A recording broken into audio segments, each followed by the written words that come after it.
Happy Wednesday, February 7th. It's Wisecrack Live. Producer Henry here saying thank you for joining us, chat. Mike will be with us in just a moment. We got a lot to talk about.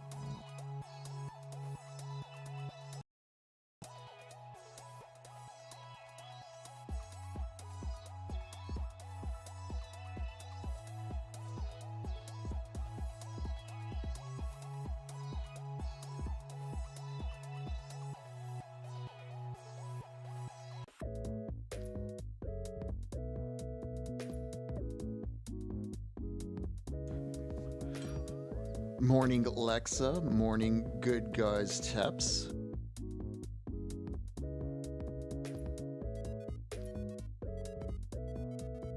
I worry and wonder about that myself, Atoma.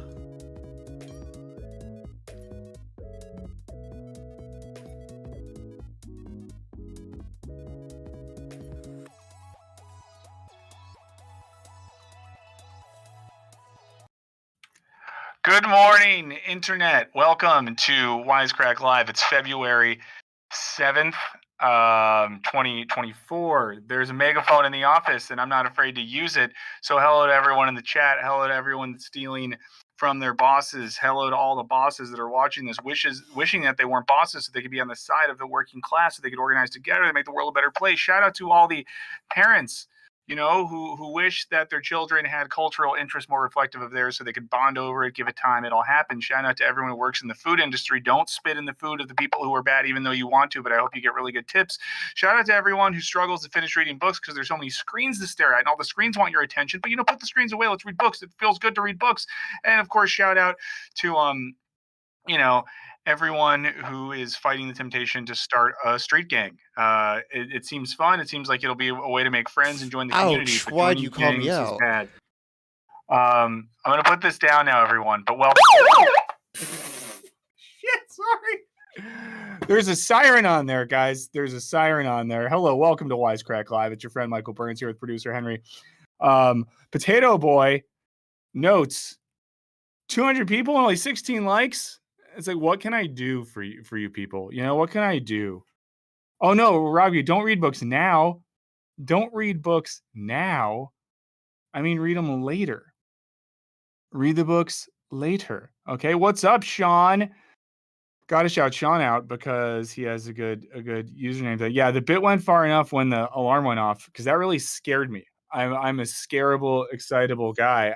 Hopefully everyone's doing well this week. It's been the rare week where people that live in Southern California get to complain about our weather.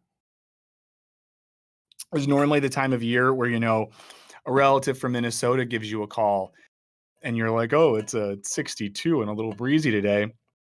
But man, we had flooding and torrential rain and all this sort of stuff out here. But, it's important to remember that climate change isn't real. That it's normal to have fluctuations in the Earth's temperature. The Earth is only 6,000 years old because that's when it was created in one, swift act by an omnipotent deity. Dinosaur bones, of course, were just planted by Satan to trick you into not believing in God. So, I'm excited about that. I saw a commercial for a creation museum this weekend on television, and I just can't wait until my daughter's old enough for me to take her to the creation museum. So, I'm excited about that. It's been a while, friends, since we had a video come out on the channel. We had the one come out last week about Butterfingers and video games. Listen, it's February. All I got to say is we got through it, guys. We got through January. Oh, what's up back in Minnesota? We got through it. We're in February now. We're liking the stream. We're eating healthy, all that sort of stuff. So it's important, it's we're here. We're here. We have a video coming out on protest this week. I posted something on Wisecrack's Twitter account yesterday, our X account that was verified without anyone asking me. And I guess it's whatever, you do what you're going to do. Sorry, making sure the megaphone is off. It's still over here. But I posted a little hint, a little teaser, because we changed the set for the next video. It's on protest. I asked people to guess exactly what the topic is specifically, and no one has gotten it right yet. Sean, are you going to the Sphere? Are you doing it? Are you going? Are you going? Let's see. Alice Brown says, but when your daughter's old enough to see Dead and Go at the Sphere, hopefully they're still playing there when she's old enough to do that. Well, let's see. Someone said, what if you hold a protest and everyone came? No, so no one has guessed the specific nature of the protest video. We have a video. It's coming out on Friday. That is about protest and how they work and what they're like. The next video after that is going to be on optimization and how, to put it in a different way, how capitalism literally changes and affects time. It's actually a video partially inspired by a conversation we all had a few weeks ago about airplane that fall apart in sky and the reasons that airplane fall apart in sky. So we will talk about that a little bit more. James Buchanan's talking about Mark Fisher. If you have, anytime we talk about certain things on the channel, someone in the comments will be like, it's crazy you didn't talk about Mark Fisher. But then it's like, we've talked about Mark Fisher so many times. What do you want us to do?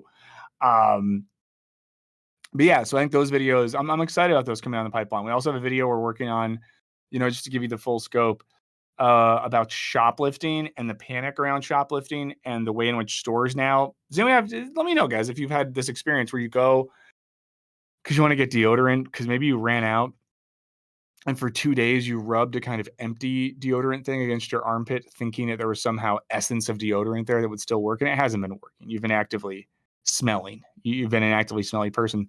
So you go to the local pharmacy to get that. Oh, wow, I got signed out from our pre-production doc. That's fun. But, you do that, and then you go to the store, and then there's the plastic or the glass in front of the thing, so you can't get the deodorant until you have to, you press a button, and you have to talk to someone to do it. Maybe you don't like talking to people, so you don't want to wait to do that. I don't know. So yeah, we're going to talk about that phenomenon. And then I'll tease something now. I started researching another video on Jordan Peterson. I didn't realize that our Jordan Peterson videos we did previously came out in 2022. It made me realize that 2023 was a blur, and I do not remember much of 2023. But I previously did 2 videos that were in the Philosopher Reacts format about Jordan Peterson's read on postmodernism, which is bad, his reading on Marxism, postmodernism, both bad. And I think I'm going to do one with Jordan Peterson on religion, and already my mind is starting to implode a bit. The last 2 days, I've watched a lot of Jordan Peterson clips, and I feel myself getting dumber. And also, I guess what I'm realizing is he is maybe the best person who's ever done a particular thing. And that particular thing is like saying big words with a certain performative pathos that convinces people he's saying something smart when he's really saying nothing. Cheyenne Morrison brings up CJ the X. Here's a fun thing. I had a great conversation with CJ the X last week. I think it's going up for their on their Patreon or their podcast or something. I don't know where it's going to come out, but me and CJ the X had a really cool, like, hour-and-a-half long conversation that's coming out somewhere. So if you follow CJ, maybe you'll see it there. But we talked about a lot of stuff. We talked about this channel. We talked about philosophy, politics, Jordan Peterson, all sorts of stuff. So, but yeah. So we'll talk about that. I spent yesterday as well watching Cheyenne, great. Wait, Cheyenne, was it on CJ's Patreon? I didn't even ask where it was. You can just email me and be like, let's have a conversation. I won't even ask you where it's going to go. It could just be for you. It could be for your friends and family. I don't care. Jordan Peterson is your dad, Stuff. How many dads do you have, Stuff Bluff? Outright Tiny says the last 5 years were the same year. Yeah, guys, we're really heading into it because we have the same Super Bowl and the same presidential candidates as 2020. I feel like I could say more. Oh, okay, under conversations with on CJ's Patreon. That's awesome. Yeah, I'll stop. But and Donnelly, hey, glad that you're here. Good to see you. So a lot to talk about today. So we're going to talk, and we're a little bit, I guess, late on this one, but better late than never, talking about YouTube quitting. And I'm sure many of you have seen this. There's been a phenomenon thus far in 2024. And we could have talked about it in January, but I was so busy munching on unnamed candy product that I didn't even have time because I was so full of unnamed candy product. But a lot of people are quitting YouTube, making videos about quitting YouTube. Other people are making videos about other people quitting YouTube. It's a whole thing. And part of it is, a propaganda mechanism, but part of it is real. I think there's some stuff to talk about in terms of why people are quitting YouTube and why YouTube maybe at one point seemed like a more, I guess, viable career or job or whatever than it was. We might watch a video as well on the danger of going viral on YouTube that breaks that stuff down a bit more. And we're going to talk more about jobs, friends. Who's got them? Not a lot of people. Who's going to lose them? Most of us pretty soon. But, another video went viral of a member of Gen Z. And if you're watching this, Gen Z, know that I have solidarity with you. And when the generational civil war happens, I will be on your side. I will sacrifice the lives of many, many, many, many millennials to prove my loyalty to you. But another video came out where a Gen Z person is like, hey, I started working full time. It sucks. Is this really the rest of my life? And of course, people make fun of that because we've all internalized or accepted that sacrificing the entirety of our lives for the creation of surplus profit for an individual we'll never meet and who doesn't know who we are is good, honorable, moral, spiritually virtuous. But maybe it's not. So we'll talk about that. And also, lots of layoffs. It's been a hell of a year for layoffs. The end of 2023 had a lot of layoffs. And in the beginning of 2024 has a whole lot of layoffs. Blasphemous, thank you for the super chat. Have you ever thought about remaking old videos and more content in it? I've thought about that. So Blasphemous, a thing I've wanted to do for a while,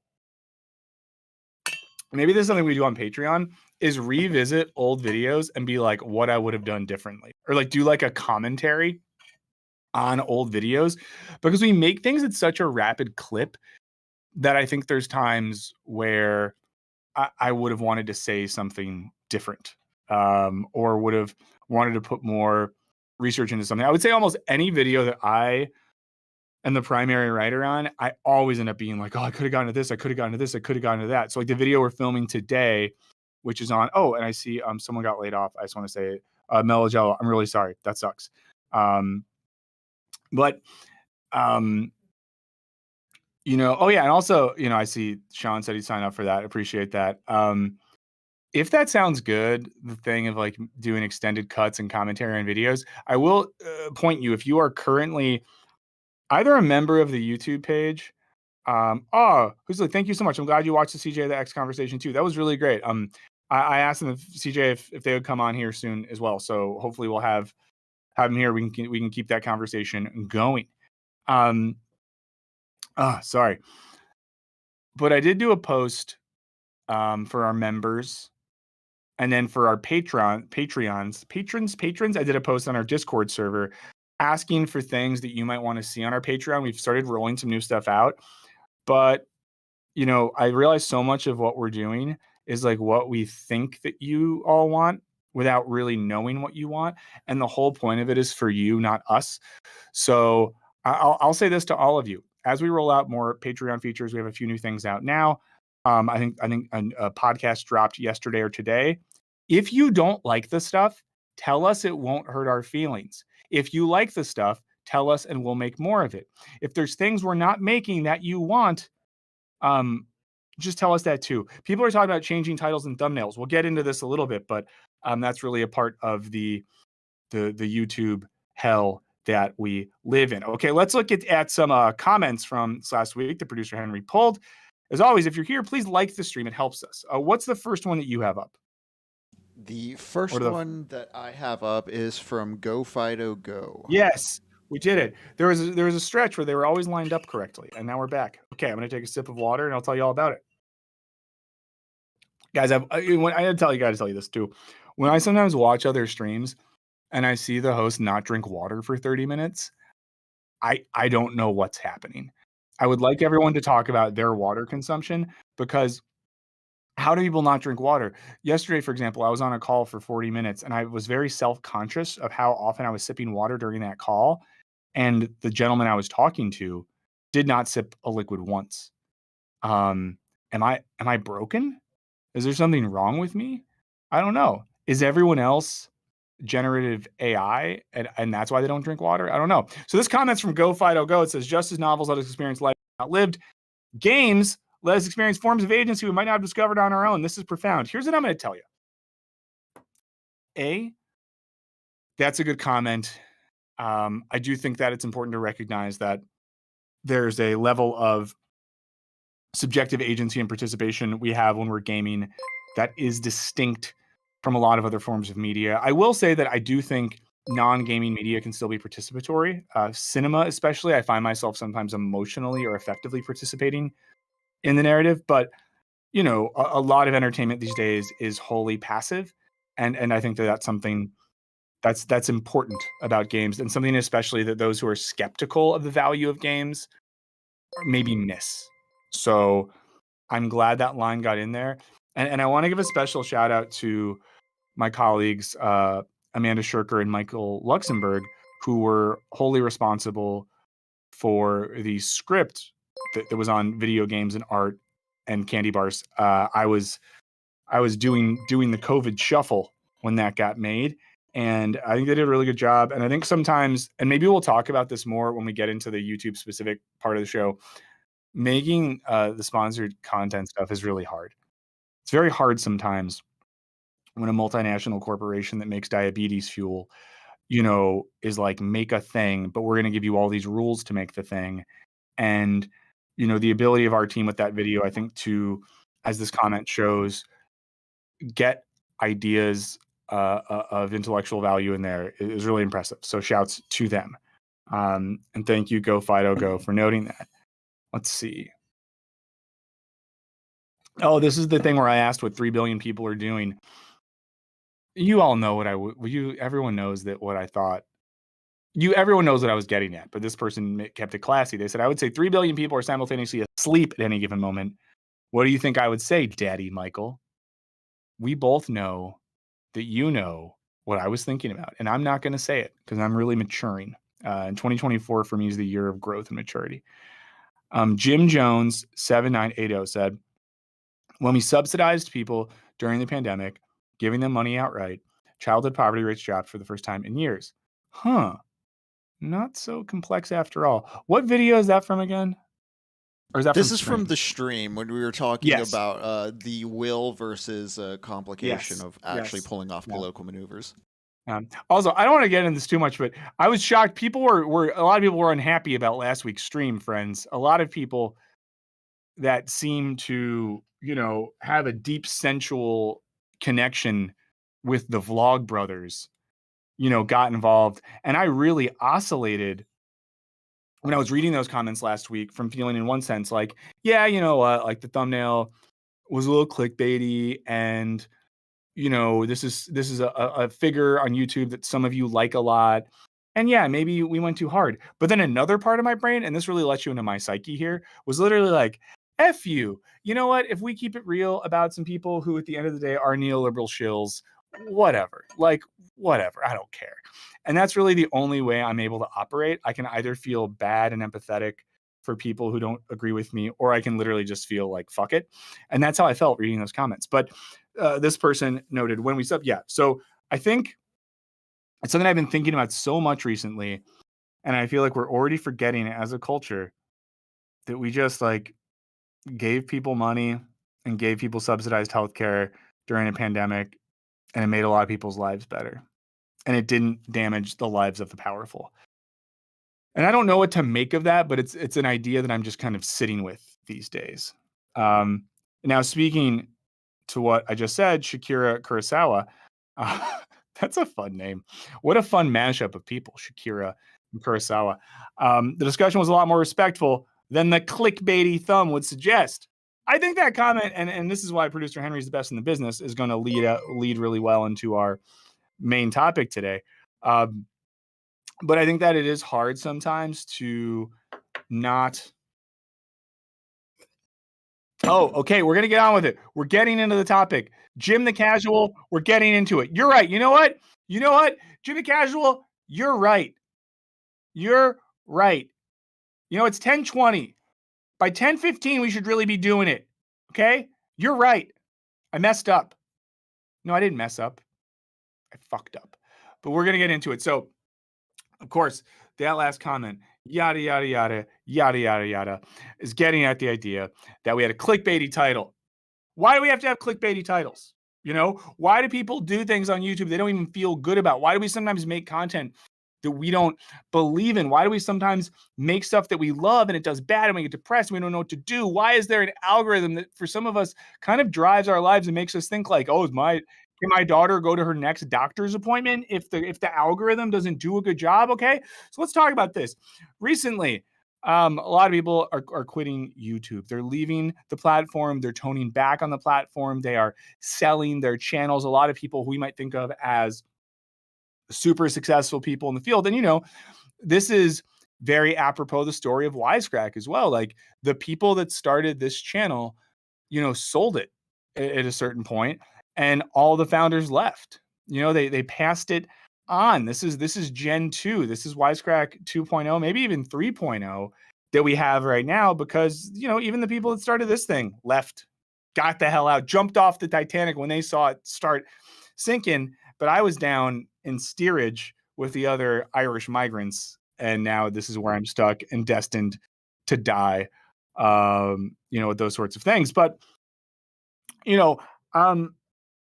and I think this ties into a lot of issues like digital media in general. I'll say a few things, and I want to check out a video that Second Thought made about the YouTube quitting thing. We probably won't watch the whole thing, but it gets at some of these questions in really interesting ways.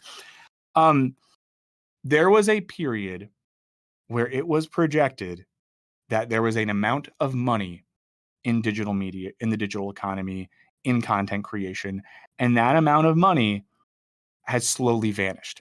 And there's a few reasons for that. One of those things, and this is actually something that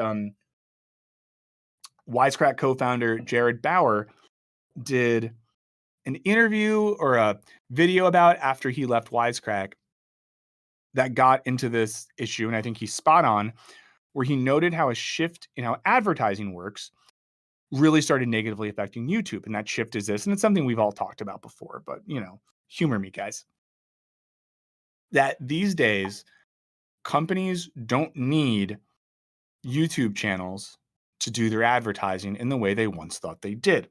For example, if Nike wanted to do some advertising and target people, maybe Nike would say, oh, Wisecrack, let's look at your demographics. It's largely 18 to 35-year-old males. And I know a lot of you aren't that. I'm just numbers, demographics. You're more than numbers. You're people. You're valuable. You're valuable just because you're humans. And I think, and I hope you know that about yourself. You know that about others. But, if Nike wanted to target that group, you might say, well, hey, we have 3 million subscribers and our audience fits those demographics. How about we do some ads for Nike in videos and we give Michael a bunch of free shoes? Well, Nike would say, eat shit, you bald fuck, because we don't need you. Because now we're in an era where data is collected at such a precise rate that rather than selling advertising to digital content creators, we will instead buy advertising from digital platforms that will use the algorithmic data they've collected to target those people directly. So rather than people watching a video where I tell them about a new shoe and maybe they buy it, maybe they don't, we're going to make sure the social feed or the promotional email inbox on Gmail of everyone in our direct demographic, everyone who's been Googling Nikes or whatever recently, gets our ads directly. So that's one of the factors that's led to there being a lot less money in the platform. It's taken a lot of money out of things. Thanks for being here, especially first timers. We love you and we're glad that you're here.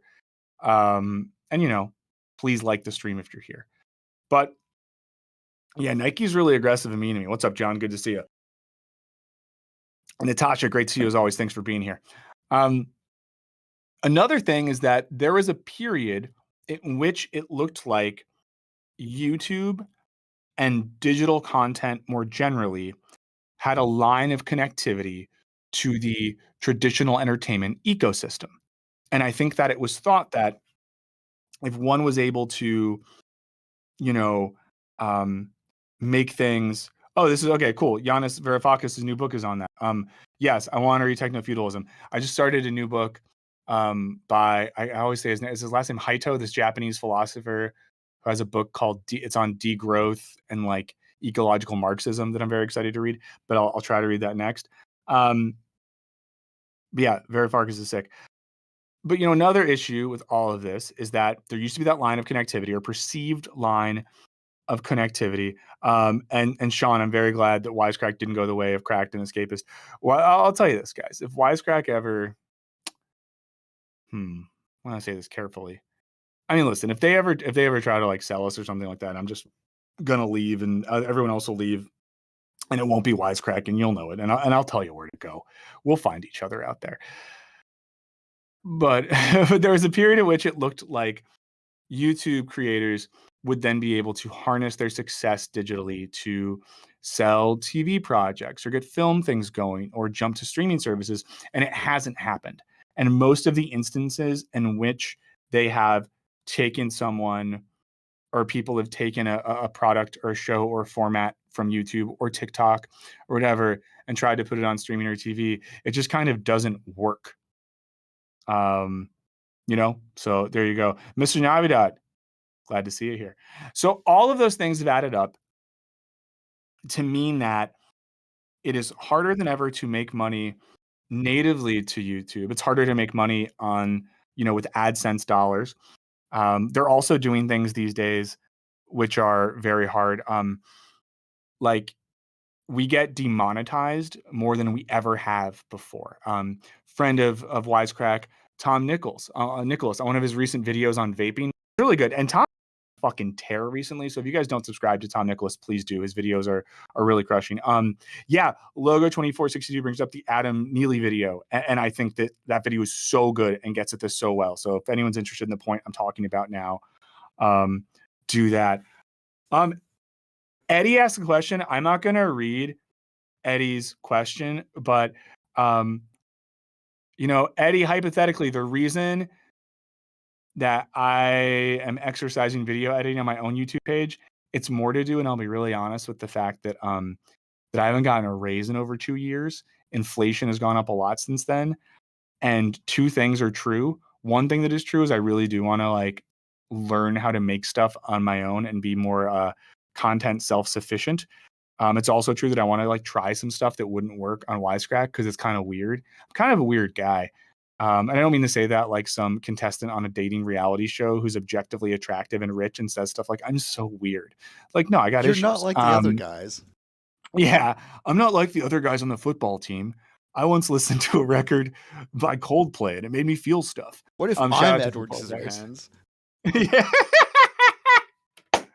Oh, Henry, I almost just shit my pants. That was really good. But to Eddie's point there, and the third thing is I am going to try to make some stuff on my own, maybe to try to make a little extra money, because I need it, because I now have a kid. And the crazy thing is, not only do I, have less money than I used to because of inflation, it's one of those things where like when you don't get a raise and it's like your pay essentially does go down every year because of inflation.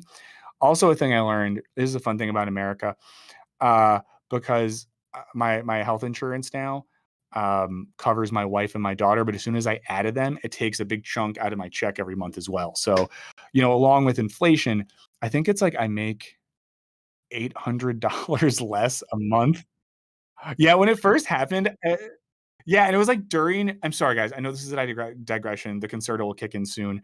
But when I was first on parental leave, I just like saw my paycheck and I was like, surely this is wrong. Surely they didn't just take $800 a month out of my check because I had a kid or whatever. But yeah, so that's a way to answer Eddie's question. Shouts to Eddie. Eddie makes art. Eddie makes art that's good. Follow him. Well, I don't know if you want people to try to keep it low key, but Eddie does really good art about Wisecrack Live, among other things.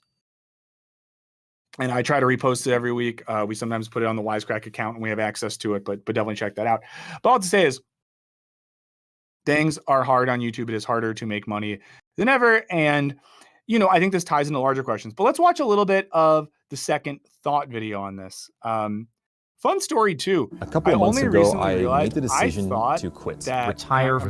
I thought that the guy from Second Thought, whose name I'm forgetting, I thought he followed me on Twitter for a while. And then I realized the person who I thought it was someone different. It's someone else who makes things. But I've interacted with this person on Twitter before thinking that it was Second Thought guy. And it's not. But let's check this video out. Often you guys recommend this channel and say to watch stuff from it. Sometimes I find it to be a little pedantic, but I think this video gets at some good things. So at least for those of us who maybe are newer to the everyone quitting YouTube discourse, it'll get us caught up. So let's check this out. Months ago, I made the decision to quit. Retire. I'm taking a break. It's not clickbait. Things are changing. I am bringing them to an end. If I'm honest with you guys, don't want to do this anymore. Now it's time to take a breather. I'll be handing off the channels. Full-time filmmaker has been acquired. This era of polyphonic is over. It is the correct decision. And it's time to move on.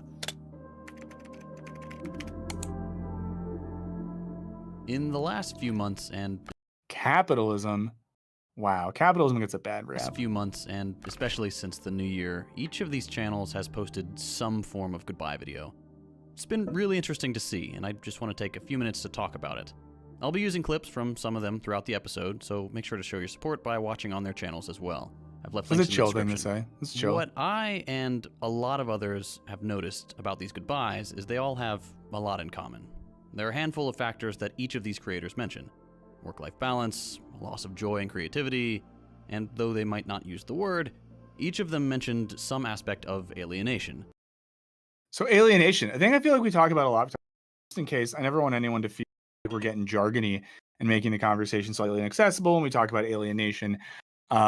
Things in life, whether they be in our work life, our personal life, our social lives, that make us feel like we are at a distance from ourselves, from others, from systems and communities around us. Often in work, we feel alienated when we are producing things that we don't have a share in, when we're putting ourselves into a product that we don't have direct benefit from. When we put our personality and ourself into a product that, we don't really have financial stakes in, it can feel alienating. And as I'll get into, I think that's affecting a lot of these YouTube creators. I'm not going to say, ooh, it's all capitalism, because there is more to it than that, but it does make a lot of these problems worse, as you'll see in a bit. Anyway, I think let's start with work-life balance. Take a listen.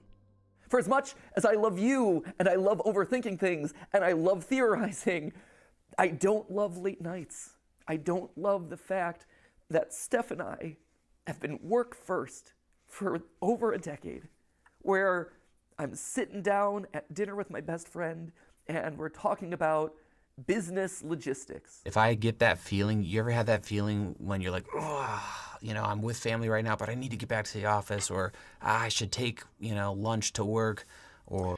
It's really just so fucked. And I know this isn't unique. People think this all the time. I'm glad that these people are reflecting on that publicly. I'm also glad that they're expressing the way in which, making content or making videos relative to one's passions or interest can still feel bad. Because, there's something, and this is a little hippy dippy of me to say, but there's something that feels a little impure or icky when a thing that we love becomes our necessary means of survival under capitalism. When something that brings us joy is something that's used to mediate our relation to cold, impersonal economic structures. I don't know, Henry, I know you do stuff. You make things, you're a creative guy, but you do it for work. Do you ever feel any of that? Extremely. As an editor, it's, some of the editing stuff, especially in the past YouTube studio stuff I've worked for, it's just churning out video game parody content that's kind of just obviously maximized for the algorithm clickbait type stuff. Or just, you know, having creative projects and ideas and realizing just like logistically, like how resources wouldn't be feasible for it versus why resources are feasible for paid gigs I will get that seem excessive or just insane in the sense that it's like a commercial contract towards something that's ultimately like very like frivolous or yeah,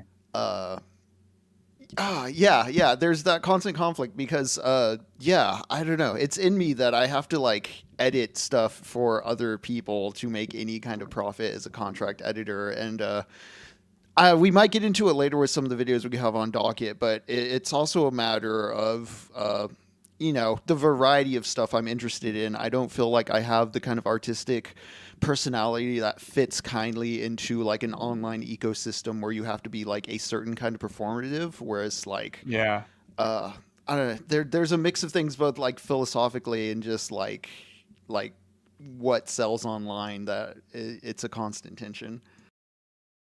Yeah, 100%. Sean, that idea rips. I love it. An Avengers team up of progressive YouTube and Twitch creators. But no, I feel that a lot. I don't know if anyone else feels like this, but kind of maybe the happiest I ever was is I had a job once where I got paid good money to do something that I did not care about. I had no emotional investment in the content that I was helping produce. It wasn't like evil or bad. I just like didn't care about it. And I worked in a pleasant office with good snacks and people I enjoyed being around. And I made stuff that I didn't care about. And I would leave work and I didn't think about it. And I didn't open my work laptop. And I kind of had, you know, no emotional investment in it. And because the job didn't take up too much time and paid pretty good money, I then had free time to do like comedy stuff or write my own things or hang out with friends, play music, all that sort of stuff. And God, it was great. It was really, really great. You know, now I'm in a position where I have a job that I like, but I kind of care too much. You know, it's not fun to care about this stuff. Let's watch a little more of that video. I want to stop that. I want to completely eliminate that. I can't keep this up. This is my dream job, and I have a lot of fun doing it. I know I'm incredibly lucky, but a dream job is still a job, and it's a job that keeps getting bigger and more complicated, and I am so tired. There's nothing in my life right now except work. But in reality, it just put me in a constant... We're getting a lot of raw dome for free, I'm noticing, in this one. So shouts to those gentlemen. Of stress and work, and now I'm always at work. My home is work. A vacation should become a vlog. Every TV show I watch and song I hear should be turned into some sort of content. Like, I shouldn't be relaxing right now, I should be making content, and it just isn't possible for me to turn that mindset off. And I realized this is not how I want to live any longer. I don't get any satisfaction from the type of work that I do here anymore. And if you work 7 days a week, that becomes very heavy mentally. For the past 10 years of my life, there has not been a single vacation. 7 days a week for 10 years? But he's got a great head of hair. Vacation where I was not working. There has even been times where I was working on Christmas Day. And don't even get me started on New Year's Eve, because I hated it when it was getting too late, because I wanted to be fit the next day to work again. Man. I mean, I think that's the thing too, where like having jobs, and again, thanks for being here. Continue to like the stream. I appreciate it. Oh, Dude Abides. I watched that video from the Cavernacle about YouTube sponsorships. You know, I got what was being said to an extent. JJ Carter says YouTube equals hair loss. We figured it out. We have another Keeps sponsorship coming up. And for the new Keep sponsorship, we tried to pitch it as me being like, it's too late for me, but save yourself. And I don't know if they've approved it yet. So we're going to see if Keeps will approve that. But yeah, Mr. Cynic says content culture was a mistake. Yeah, I mean, I think something that was pointed out there too, and I forget by which creator it was. There's a lot of them right in a row. But you know, that feeling of everything I do has to be content. And I was thinking about this recently, the way in which people who are, you know, content creators, it's like their vacations have to be turned into content. Things they consume or they enjoy have to be turned into content.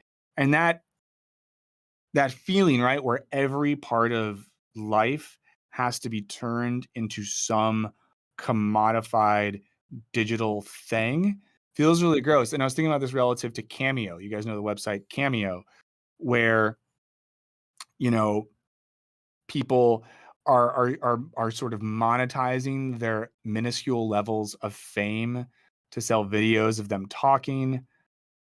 Sean says that Patrick Wilhelms has a great video about contentification. I want to watch that. There's another thing too, like a lot of people are talking about good videos in the chat right now. It's so hard to keep up on the content because there's too much content.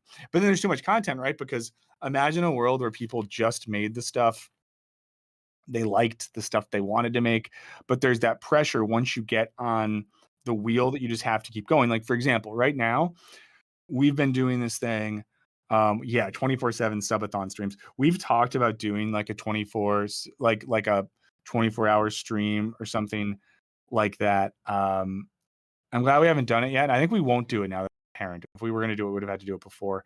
But you know, we on the channel right now this year, we're trying to do this one video week thing, and like it might not work out. And if it doesn't work out, I'll tell you why. Because there will be a drop in the algorithm and a drop in the amount of money we're able to create, and it'll force us back to, you know, making 2 videos a week. And right now I can tell you internally, it feels so much more human to be only making 1 video a week. I think we all feel like we have more space. I've been reading books recently to have more time to research for videos, and I think all that comes from time.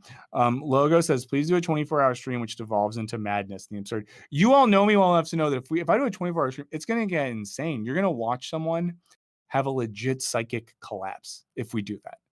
I'll do it. You know what? If we ever do it, it'll have to be like if my wife and daughter go out of town, and I'll turn the at-home dojo into a cocoon of psychic instability that will become content for you all. Let's watch a little bit more of this. Clicking play. Pinnacle of achievement throughout history. Since the very first caveman enslaved his neighbor, we've been fighting to secure a decent balance between the time we spend at work and the time we have for leisure, friends, family, recovering to go back to work. You've probably seen that old image from when people were fighting for an 8-hour workday. 8 hours for work, 8 hours for rest, 8 hours for what we will. That sounds pretty nice. These days, 8 hours of work just doesn't really cut it for most people. And believe it or not, that goes for YouTubers too, and we'll get to that in a sec. A growing number of Americans... Wait, how many hours does everyone work? I'm just curious. You don't have to do that. Sean, something would have to happen. Well, Sean, I don't know if you saw the 420 stream last year, but things happened. I didn't get fired, but things happened. But yeah, I don't know. Sometimes I think about work, like it's so weird to balance too, and this might be a little unfair or millennial whiny of me, but there's times as well where it's like, even Rodrigo, you got me. Descent into madness as the philosophy PhD became a YouTube content creator. What am I doing? Because I think sometimes, like, I think even when Julia's crushing it. You know, I think sometimes, okay, reading these hours, I feel like sometimes I'll have a thing where maybe I work like officially, 40 hours a week. But there's other times where I'm thinking about work, or I'm doing networking things that are work adjacent, or, I want to go, on weekends, sometimes I'll be on our Twitter or YouTube page, leaving comments and engaging and all that sort of stuff. So, it's sometimes hard to draw those barriers around what's work and what's not, in a way where if you used to work at the tire factory, when you leave the tire factory, you can't make tires anymore, And I feel like there's such a porous boundary, and there's like a liminal space in which we're not working, but like we are, or even that our subjectivity or consciousness is still actively participating in a mode of thought that is oriented towards work. Does that make sense? Yeah, that's one of the tricky things about billing for production hours, honestly, because sometimes it's like, wait, am I engaging this news because it's going to be content for the show? Like, what mode's my brain in at the time? Because, yeah, it gets slippery. I have 24 hours at a non-editing service job, and then on top of that, like 2 to 3 editing things a week I'm working on that can be anywhere from like 5 to 9 hours, depending. So Mhm. it starts stacking up beyond 40 pretty fast without realizing it, even if in my mind the part-time job's like, oh yeah, I got 3 days of a part-time job and then all of the rest of the time for my editing work. Yeah. A dog formerly known as a cat suggests a 24-hour stream where we all take a heroic dose of shrooms. As a trucker, I do 70 hours a week. Man, 70 hours is a lot. It's a lot. And then Logo brings up that work from home makes this hard. Of course. And that's the other thing that's really tough these days. You know, it's a thing that I've been struggling with recently because often at home now, I'm like, so yeah, so Mr. Cynic said, this is why work from home is a mistake. Don't let it happen. And Alexa says, you're being sarcastic, right? I'm with Mr. Cynic here. I think work from home in many ways is a scam. Now, there's some ways in which I like working from home, and I work from home a lot. Breaking news, someone is climbing the sphere in Vegas. Oh my God. But I do think the problem with work from home is then you're always on and you associate a space which should be for your personal existence with your professional existence. And, you know, when I had the job that I liked a lot, and again, I was very lucky in that job, it took me about 15 to 20 minutes to get there, but I very much liked, I would go to a place and I would do the work and I would go home and the work wasn't with me. Commuting sucks. Commuting sucks really bad. And again, I work from home and in many ways I'm still glad I do, but I kind of think sometimes we're getting scammed a little bit when we think that work from home is the best thing ever. Because again, like we jump out of bed and we feel like we're immediately at work. We're not, you know, think about it this way. When you work at an office, someone is at least paying for space that is your workspace. And now all of a sudden, if you're working from home, like, I don't know about you guys, I don't live in a big apartment. I have to like figure out where I'm going to work in a small apartment with another partner and a baby. Alexa, when 2-hour commute on days I come into the office, I do. When I come to this place, it took me an hour and 20 minutes to get here today. It's not fun. It's not fun. Well, let's get back into this. Sorry. So, you know, yeah, Sean Harrison says work from home really sucks if the office is the same room. Thanks for liking the stream. Oh, I clicked the wrong button. Let's watch a little more of this video. One job, and some 400,000 work 2 full-time jobs just to make ends meet. Everything from housing to groceries to utilities is getting more expensive, and the only thing that's not going up is wages. You've heard it before, but if the minimum wage had just kept up with inflation and productivity gains since the Reagan years, it'd be over $24 an hour. That comment reminds me of the discussion from last week where we turn economic problems into these like difficult systems. But that right there, if minimum wage just tracked with inflation, a lot of things would be better. But here in the richest country on earth, the federal minimum wage is still $7.25 an hour. It's hard to have a decent work-life balance when the hours you work don't earn you enough money, so you have to take on more work. YouTube is similar, but there's an added layer of complexity. Caleb makes a point in his video that I think a lot of people don't realize about YouTube as a career. Your input doesn't necessarily equal your output. You can put a ton of work into a video and make way less money than you did with a half-assed video. That's very different from other jobs. Exploitation aside, yes, obviously everyone should be making more money. But in general, with traditional work, if you put in more hours, you're financially rewarded for that. Yeah, I mean, that's a good point too. There's a level of, and I think jobs are getting towards this, you know, with gigification. I know that I've talked to folks who are delivery drivers and Uber drivers and all that sort of stuff where wages are becoming more algorithmically determined and less consistent. So it is not like I work X amount of hours, which equals X amount of income.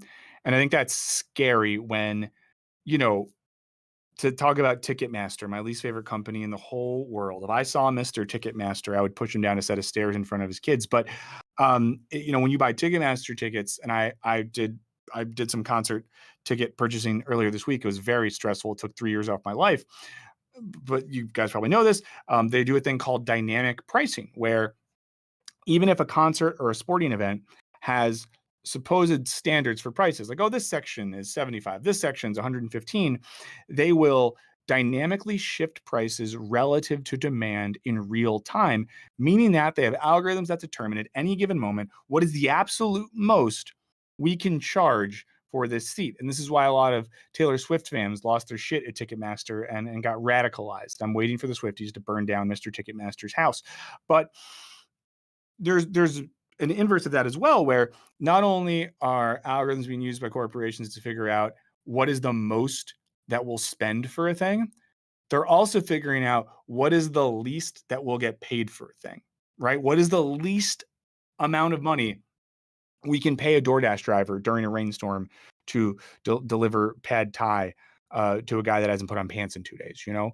And I think when we look at how YouTube works, there's not a lot of transparency and consistency in how money is made. And that is why you have more and more people that are either A, wanting to get acquired or bought out so they can have a level of like corporate consistency and salary.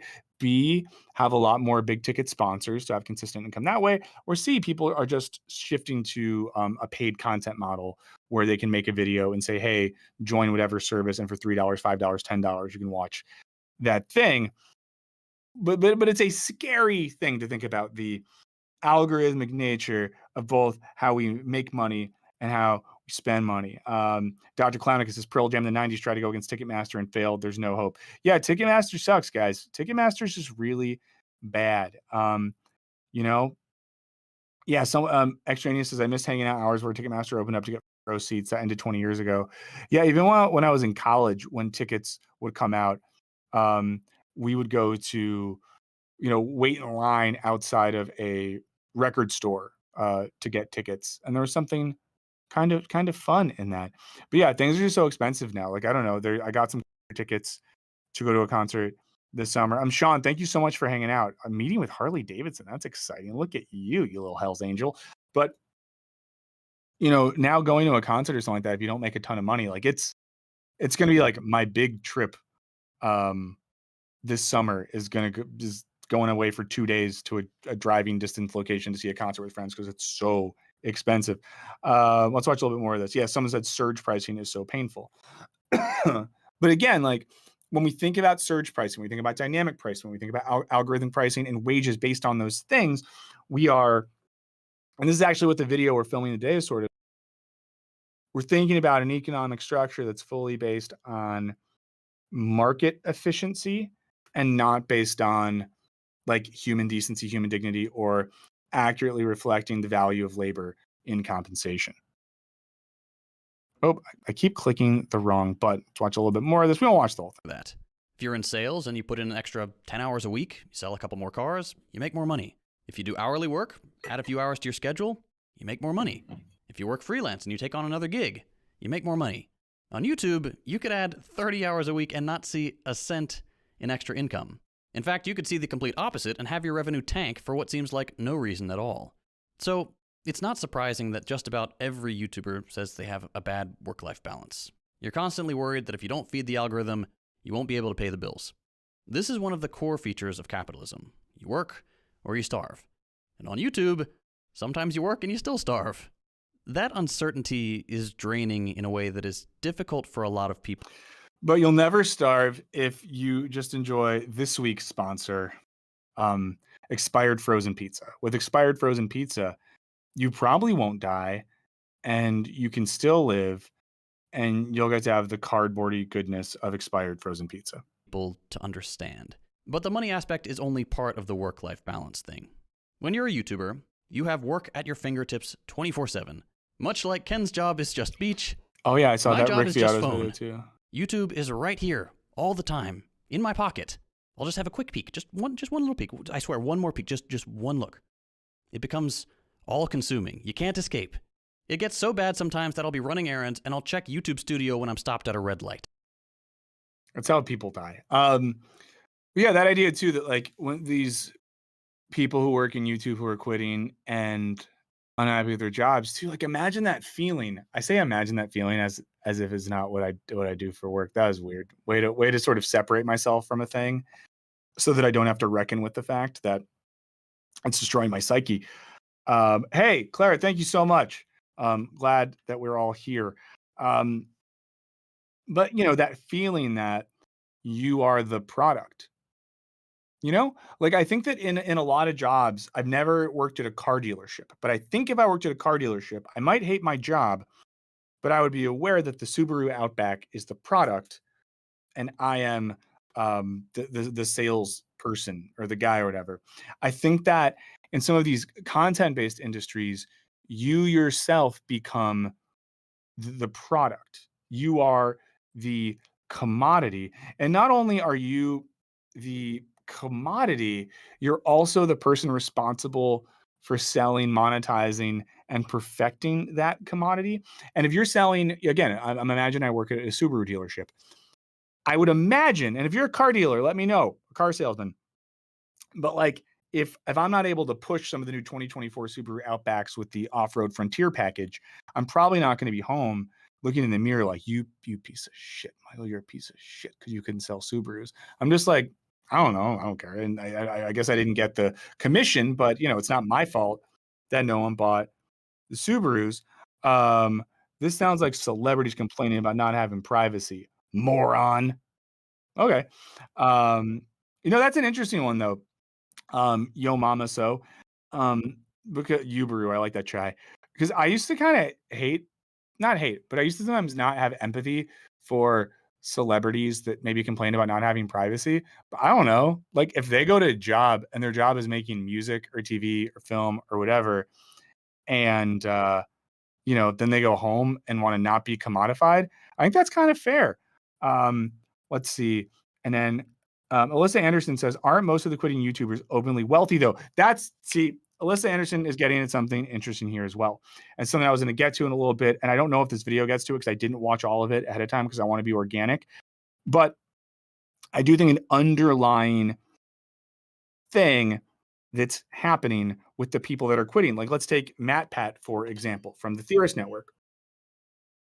And note that I say the Theorist Network because Theorist operates a entire network of channels. They have a full staff. They have a consulting company as well. They have a merchandising company. I mean, that is a fucking business. So when MatPat says he's quitting YouTube, he's going to quit being on camera as much or at all, but he's still going to make ass tons of money every year. He might make less money, but he's going to make ass tons of money. Okay.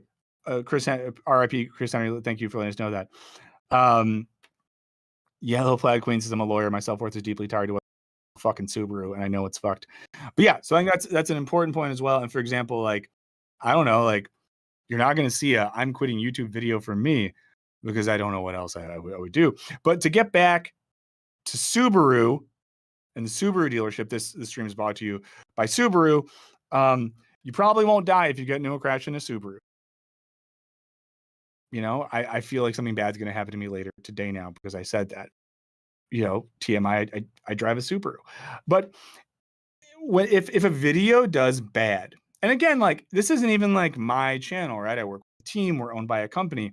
But if a video does bad, if a stream does really bad, I can internalize that as if I'm the Subaru and just be like, God damn it, Michael, if you just had heated seats and Bluetooth capability, if you just had Wi-Fi connectivity and all-wheel drive, you would be valuable. I think there's something to that. Let's watch a little bit more.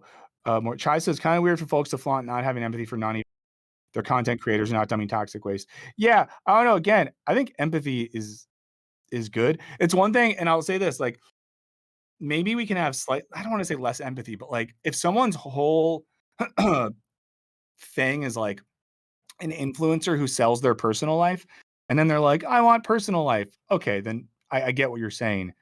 But I don't know. If Emma Stone is like, please stop bugging me when I go to the grocery store, I think that's fair. I think she's allowed to complain about that, mostly because she was in one of the best movies of the year, one of the best TV shows of the year. But there you go.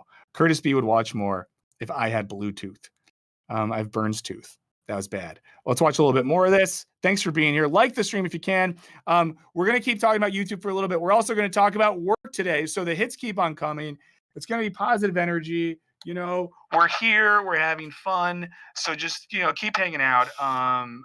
Again, this is Wisecrack Live. I'm Michael Burns with producer Henry. We do this every week on Wednesday.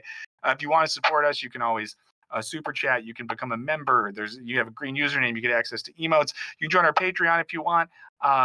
All those are fun ways to support us in context of this conversation. There are things that are good if you can do them, but we understand if you can't because the economy and stuff. I'm going to see if I can turn this off now without doing the siren.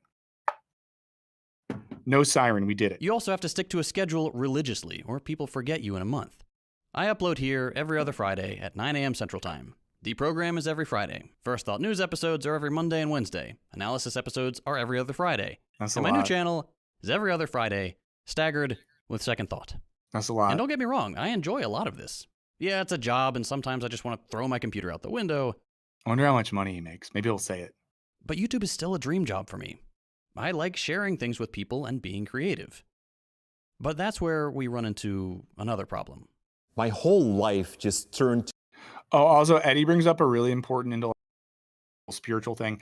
If we get 666, I will use the air horn. There are the most important people in this company, people who truly are probably deciding right now in other rooms if they're going to sell this channel, if I'm going to have a job, whatever, are here. And with those people in this office, with my life on the line, if we get to 666, I'm going to pull out the horn. I'll even do the siren first, and I will scream 666, and my life will be over, and I'll do it for you. To this business. It's all fun when you get to make videos, but not when you're managing a business and constantly doing tasks that you just don't like to do. Red asked about the deprogram. No one ever asked me to do anything. Oh, CJ, the X asked me to do something, so I appreciate them. I like doing stuff. Ask me to do stuff. Speaking of doing stuff, we have some very fun guest lines up. Some authors who've written books on things that I think you care about are coming soon. So I'm very excited about that. I'll tell you more later. I miss to be creative. I really miss that so much. One thing I use as an analogy is kind of like a contractor building houses. When you first start, you're loving it, you're building houses, you're making money, you're doing your thing.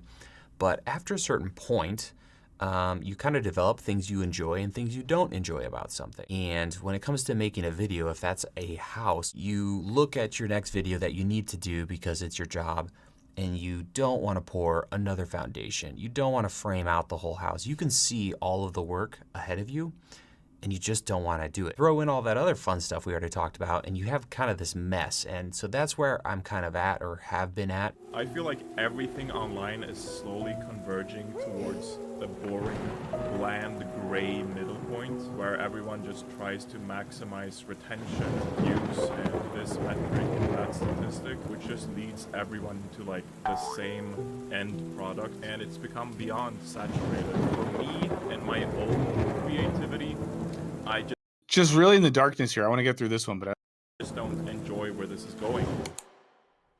I mean, which of course gets to bigger questions, is like the relationship of, I guess like capital, the economy as it works right now, and anything that. Okay, I'm gonna back up for a second. This makes me think of an article I read last week in Vox. Speaking of content creation, the only comments that ever heard when someone will leave a comment that's like, "So Wisecrack just turned into Vox now." It's still labor. Have some empathy. Yeah, who's not having empathy in the chat? I'm not seeing it, but there you go. Oh God, Red, I would love an FT signifier clap. That would rip. Logan mentioned, I agree.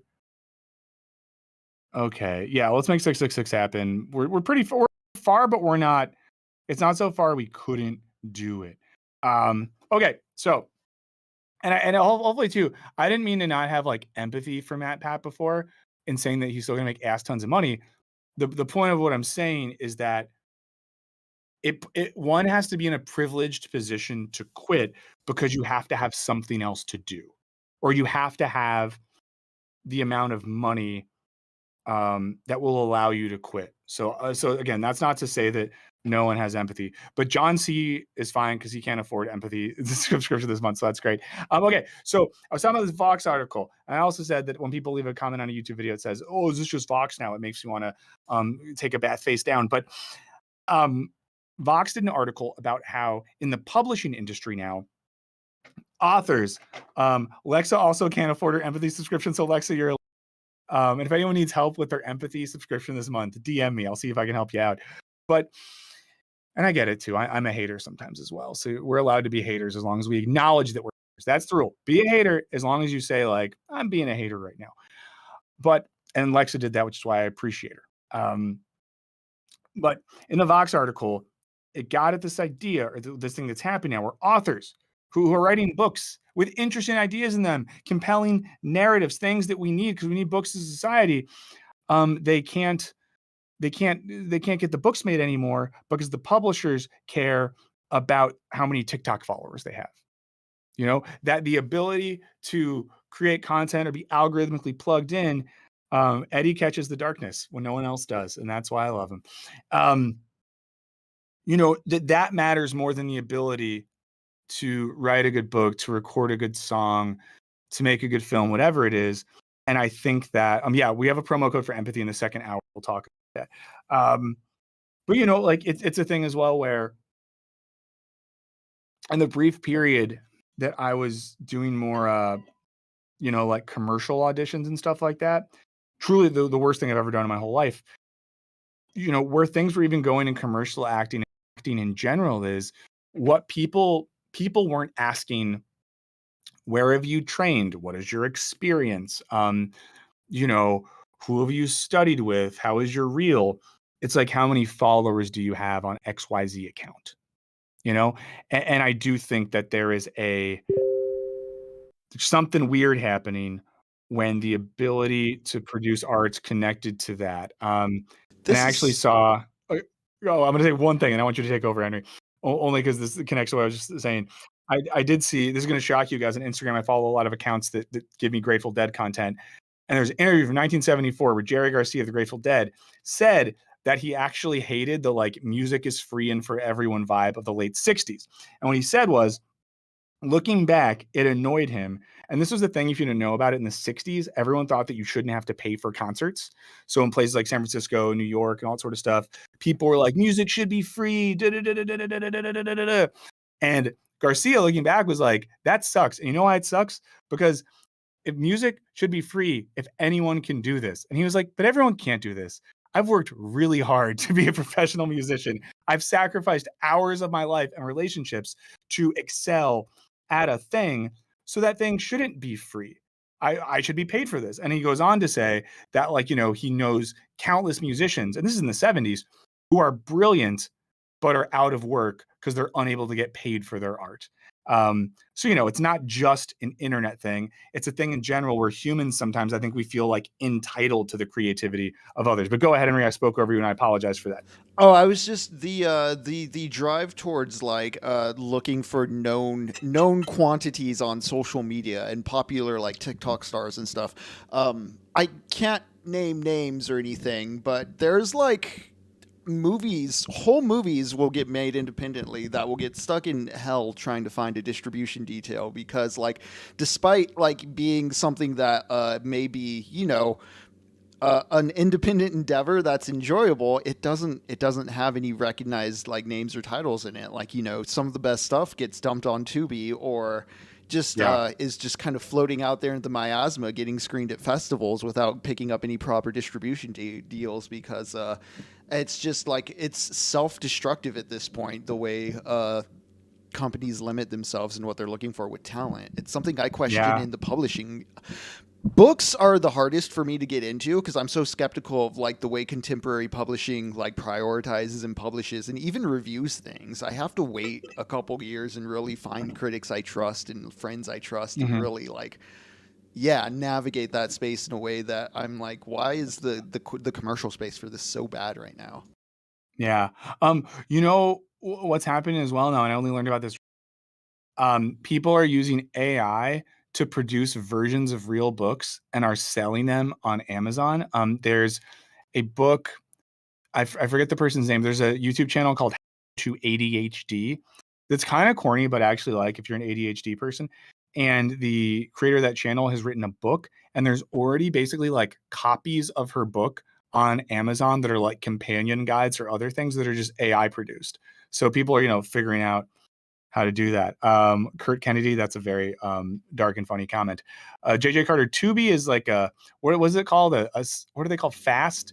Free ad-supported streaming television. Yeah, it's a free streaming service. It has all kinds of stuff on it. There's some genuinely good movies and TV shows on Tubi, and there's also some extremely curious to watch, just low quality content as well. But yeah, it's a free service. I always suggest people check it out. Free stuff, we love it.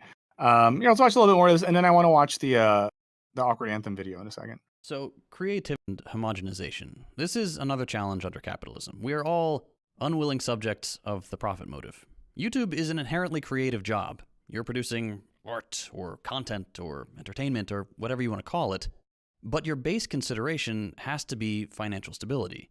There's a reason most YouTubers don't do it full time, and those that do have to supplement their income with Patreon, link below, please, love of God, link below, or sponsorships, or selling LUT packs, or online classes. When you're doing YouTube as a side project, you can afford to make the videos you want.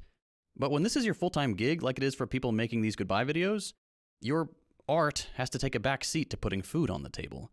That's a tough pill to swallow for people who are genuinely invested in creating artistic or thoughtful things for their audience to enjoy. No one starts out making money on YouTube. It is always first a labor of love. But as soon as your channel gets verified, the calculus changes. Now you have to figure out, okay, do I want to keep this as a side project, or do I want to build this into something that can pay the bills? And even if you decide on the former, sometimes your channel will grow and become financially stable. Oh boy. Okay, so I like watching half of a video, and I'll tell you why, because I want you to go watch the rest on your own time. Second Thought makes good stuff. We should support that. Speaking of supporting stuff, like it. Lexa woke up this morning and said, I'm thirsty. Give me the haterade. No, it is annoying.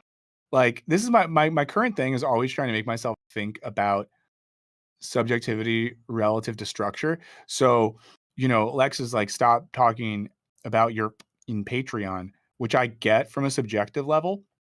But then my structural brain says the reason people have to do that is because it's truly the only way to make money. So like, I always feel between a rock and a hard place. And this happened last week with the unnamed candy company video. People get mad when we do a sponsored thing, and I get it, but then I'm just like, you can't have it both ways, because you can deal with the sponsored thing and maybe even watch the sponsored thing to do us a solid, and then be like, okay, they have to do some of this stuff, but then they do the stuff that I like. You can do that. Or you can be like, I fucking hate the sponsors, so I'm going to give these guys $5 a month to help them not do that. You can do that. But to not support financially and then to be mad when we do sponsors, I'm just like, what do you want me to do? I just want to be good, Let's see. But the chat seems to be going off, and that's great. We're still pretty far off from 666, but you know what? Greater things have happened. Christ walked on water. So who knows? Speaking of Christ, guys, Jordan Peterson talking about religion. I'll tell you more about it soon. It sucks. Bad. Also, Jordan Peterson's whole thing is that Christianity is about turning men into warriors who can find wives and like conquer land. He literally reads Christianity as a project of masculine colonization or something, and the expansion of theological fueled patriarchy. But then I don't know, I've like read the Bible. There's a lot of stuff in there that's not that, but who knows? Jordan Peterson, smartest man alive. I'm going to say one more toxic thing, and then I'm going to move on. And I'm curious what anyone thinks about this. Jordan Peterson talks like someone who is like ready to fight. I've been toxic a lot recently, guys. I'm so sorry. And I'm acknowledging the same way Lexo is being a hater, but she's like, I'm being a hater, and here's why. I'm being toxic right now, and I'm letting you know why. If you're going to be Jordan Peterson, if you're like all angry and you're talking shit all the time and you're talking shit about Elmo and you're so angry, like, I just still think you have to be ready to put up or shut up. That is toxic of me.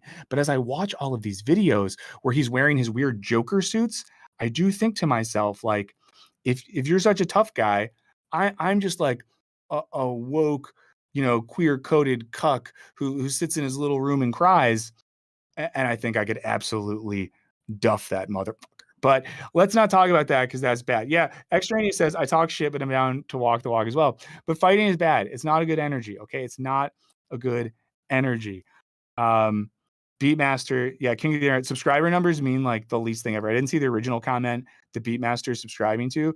But I swear to God, like subscriber numbers on YouTube mean nothing. Yeah, someone said 1 million subs equals earned 444,000 a year. How about this, guys? I'm going to tell you this number. I shouldn't do this right now. We have 3.1 million subscribers. In the last month on YouTube, the channel's made $5,000 in a month, right? And remember that we have at least 4 full-time staff members and then awesome freelance people like Henry, like Jackson, who you all know. So, people will tell you things that are not true in that regard. And I think there was a point where things meant a lot more money. But again, look at our channel, look at all the content we put out in January, look at all the streams, the videos, all sort of stuff. And we made $5,000 in January. So that's what it really looks like. I wish the king of the internet was correct. I hope you'll be correct soon. Let's watch a little bit of this video about the danger of going viral from awkward anthems. I would say today's topic, now that Johnny Harris has moved on from the beanie, I do think that she's the beanie king of the internet. I couldn't wear it on stream, guys. I started wearing a beanie this week. I got this one recently from one of my favorite artists who makes these seasonal depression things, and he made a seasonal depression beanie. And when I was on vacation the first week of January, I got really stoned on drugs one night, and I was on my phone and I saw that that person bought it, put that beanie out. And I was like, I have to have it. And I forgot about it. And it showed up at my house a couple weeks ago. All that to say is, like, when you get really stoned, let yourself do a little bit of online shopping, because then it's like you get a present from a past version of you. You don't forget. It's a fun way to do time travel. But let's watch all this video. If you don't know Awkward Anthems on this channel, this is a person who was the editor for Legal Eagle for a long time and makes videos kind of about YouTube, about editing content, data, all that sort of stuff, which I think gives us another picture inside of things. And I think is like relative to money stuff. Natasha says, speaking of the Patreon, when do the YouTube members get access to some of the Patreon stuff? So I think we're trying to figure it out. Okay. The 40-year-old geek says, how many people are employed at Wisecrack? 4 people full time. And I would say we have like 3 to 5 people at any given time doing freelance stuff between writers and editors. Takey said, is the 5K from AdSense or from all revenue streams? So that is the AdSense money. Anytime we have a sponsor in a video, that's normally between $3,500 and $5,000 a video. So even if you add that up, and I think we had a couple unsponsored videos, it's still not a ton. So let's watch a little bit more of this Awkward Anthems video. But I mean, I'll say I don't have like the numbers in front of me, but like the real of it all is I doubt this channel made enough money in January to cover everyone's salaries. Today's topic, trapped by the algorithm. This episode of Awkward Anthems is brought to you by Vanity Metrics. Those sneaky numbers. I love fake sponsors. I love fake sponsors. A far more pernicious truth. Let's that go. Not all that glitters is gold. What is the one rule we do not break as YouTubers? Don't feed the trolls. Subscribe today, and we'll throw in snarky comments from bell peppers LARPing as Carolina Reapers for free. Stick around, it's about to get... Guys, that was sick. Comments from bell peppers cosplaying or whatever it is as Carolina Reapers. That like made me think that was like a bar. That was like late 90s, early 2000 rap music when someone would say something and you'd have to pause to be like, oh, if you've never listened to Big L, go listen to some Big L or something like that. He's one of those rappers that makes you do that. That was great. Get spicy. A little over a year ago, I made a video about my experience editing for a very successful YouTube channel. Not this one. This one. The follow-up video, sponsored by Emotional Roller Coasters, did not really... I mean, and I know that I've said this comment before, but probably the most hurtful thing that's ever been said to me is when we did the video with Devin from Legal Eagle in this very room, and we were sitting together, and then when we left, former Wisecrack producer, friend of the show, Griffin, said that seeing us together on camera was like watching a serious adult sit next to an 8th grade boy. launched me into outer space, but it did provide an opportunity to explore and re-examine my own personal definition of success. Is success merely a measure of how much the world at large follows and likes and shares? Is it a sharp vertical line on a graph? And how much of this is really within my control? I've grappled with all of these questions in the aftermath of making a thing that did really well. Ultimately, when the dust settled and the growth of my channel stalled, I concluded with a great deal of confusion and discouragement that maybe merit didn't count for much in my situation. Maybe I just got lucky. I just had the great fortune of hitting that sweet spot where preparation meets opportunity, with the added bonus of knowing someone with massive reach who was generous enough to hand me the endorsement that instantly put me on the radar of an audience that, ironically, I already knew, and who kind of knew me too, because every editor has their own voice and personality and style that they bring to their work. Do you connect to this, Henry, as an editor? Or do you feel like your culture is being spoken to and represented? Yes. I mean, that's the hard thing too, right, friends? Is that with any type of content, there's always that weird thing where, like, whether it's a movie, a TV show, an album, a book even, they're always like team produced things at levels that we don't see, you know? So something important to remember as well, which is why when I start testing out my own videos, they're going to be so bad because I'm going to be editing them. It's going to be, you know, I might look like an 8th grader, but it'll also be editing done by an 8th. And the same is true for writers and a lot of the people working behind the scenes of your favorite YouTube channels. And so when the universe winked at me and something finally landed, but it was on my channel with my face and my brand, I could feel this charge in the air, like a seed that had been planted and watered and carefully nurtured for years prior. I know the video isn't going to go this way, but I wish she said I was drunk on power. So I immediately drove to the red light district of town and bought a huge bag of cocaine. And thus the next year of my life unfolded in a dusty, snowy haze of chaotic, nihilistic, violent, sexual rampaging through the streets of Kansas City. Fire was finally taking root. But I don't think it's going to be that. I burst through the soil and was like, hello world. But it wasn't all rainbows and sunshine. When you sign up on a public platform like this, you sign up for the good and the bad and the broken and the weird and occasionally the really weird. But good or bad, it's the risk that I chose to take when I left my job and then made a video about what I learned at that job and then went viral for doing so. And when I reflect on that experience, I've come to if I ever leave, I'm going to put out a video that's like the real truth of Wisecrack. I'm going to make up all these lies just to get attention. I've come to understand that for most of my professional life, the best I realize now that could sound like I meant to say something I didn't. Mostly been in service to a vision or a dream that was not my own. Overruled. Sidebar. Guilty. Speculation. Here's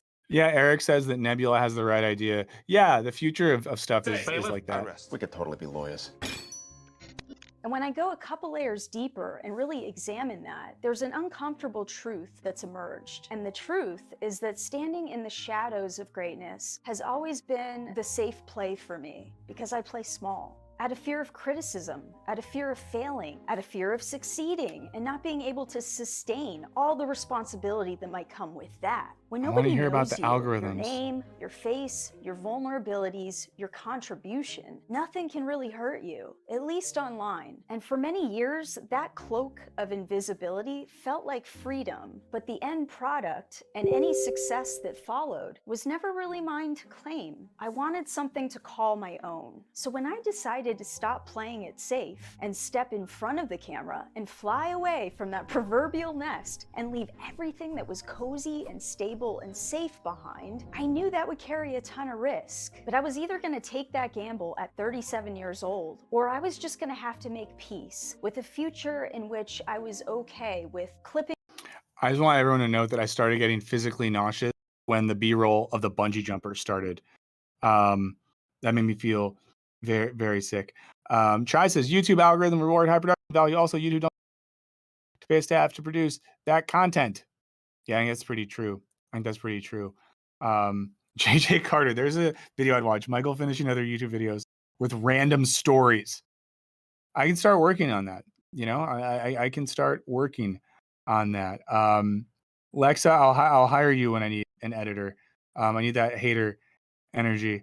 Wow. Bodwin, thank you for dropping that big L line. That really warmed my heart right there. Oh, let's watch a little bit more of this. I'd love to support. Yeah. Disky says, I'd love to support Nebula and Wisecrack. I'm at the moment.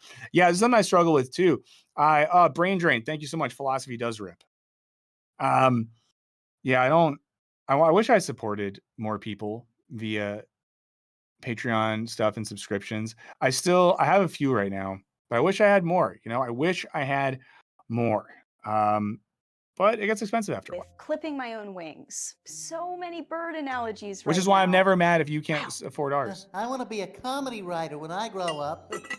But here's the strange irony about that. The generous endorsement that gifted me that viral video and put me on the map had the unintended consequence of trapping me into a specific type of content for a specific type of audience I didn't plan on building my channel around. See, the genesis of the idea for my channel, Awkward Anthems, was to follow in the footsteps of artists like Weird Al. Oh, yeah. Weird Al Yankovic was my childhood. I wanted to merge musical comedy with great storytelling, and it didn't seem like there were a whole lot of women doing that also had a production background in video editing and motion graphic design. So I thought, here's a niche that I can slide into and maybe stand out. And now I have a platform to do so.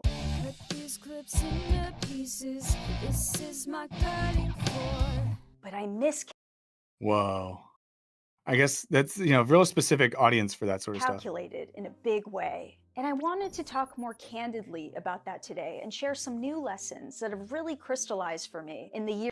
So I think one of the things, should get into here is the way in which, and I know this is like very, inside baseball YouTube stuff. Well, and maybe, it kept me from the first hour here talking about. Okay, sorry. We'll talk about this for a few more seconds. I want to talk about some of the job stuff too. We're really, really, really going into it. Penny Waldrop says Wisecrack needs to do some cold read videos, writers that write things, and Michael needs to read them without having practiced. I think that'd be really funny. I think we should do that. I like that idea. Mystic Legend. Oh wait, this is how bad I am with money. Profit or gross? Is gross the one that's like after you pay out and stuff? Gross is before, net is after. Oh, I don't know, guys.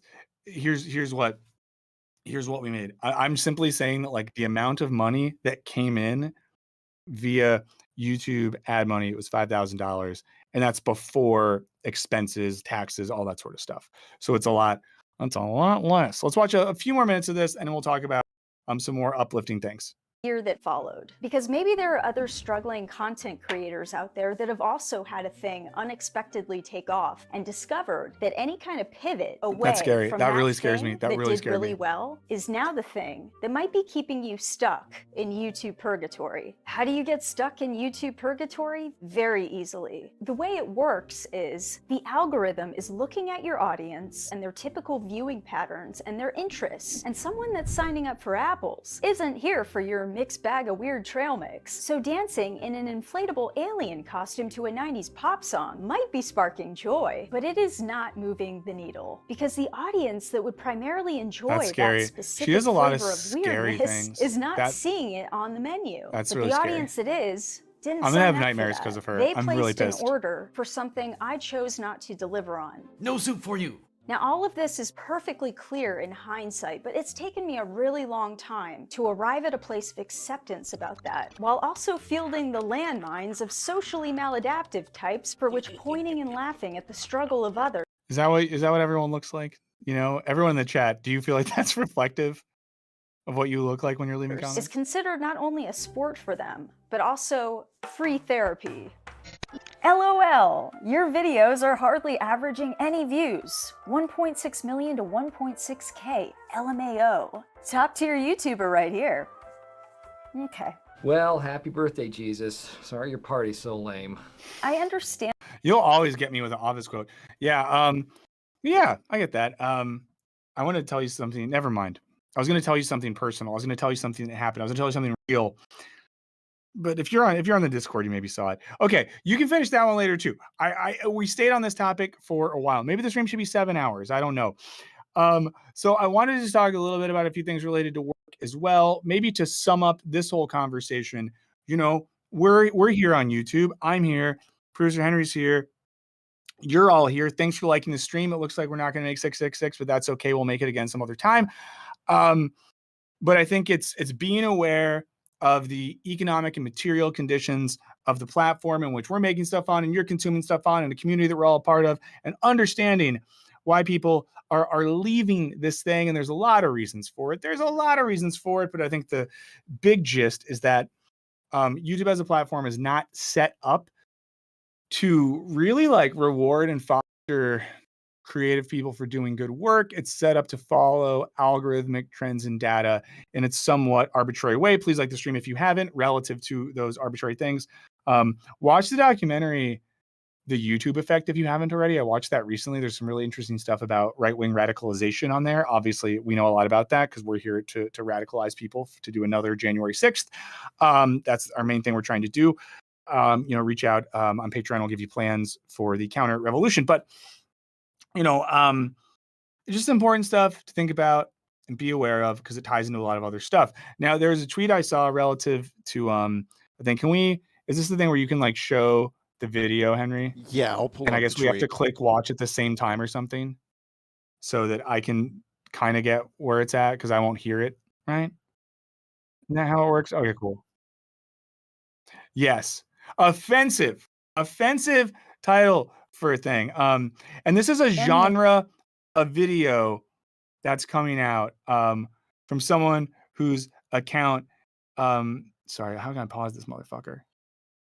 Okay, I'm pausing on mine and setting it up so I can hit play in a second. But this guy, Scott-tacular, his name is Socrates. Soros-backed Twitter account. The best argument against democracy is a 5-minute conversation with the average voter. #resist. Seems like a friggin' dick. Okay, so we'll start. Should we do it? So I have the video up. If you want to just 3, 2, 1, and I can hit play. Yeah. Okay, here we go, guys. 3, 2. Why is it that I have to work 40 hours a week just so I can have a place to live? 40 hours a week makes me $2,000 a month, and my rent is $1,660. So I work 40 hours a week so I can have a 2-bedroom apartment and an extra $300 a month. Like, it doesn't cover my phone, internet, food, So not only do I not have any extra money, but just working makes me so exhausted that I don't have time either. We have a video coming out on this. Like, I get off work at 5:30, come home, and I'm just so tired. It's fucking sad. I'm so tired that, like, anything that I need to do outside of work, I then just push off to, like, the weekend. And I'm like, I'm just too tired to do this after work. I'll wait until Saturday. So then I end up with so much to do on the weekend that ends up having to be split into 2 days. So I have to do stuff on both Saturday and Sunday. So then I don't get a day off. I don't get a day to relax. I don't get to decompress. So it is really like working 7 days a week, constantly. And I don't want to do that anymore, right? Like, I don't care how poor and miserable I would have to be, but I literally can't have a place to live without this, Like, I don't know what to do. I'm not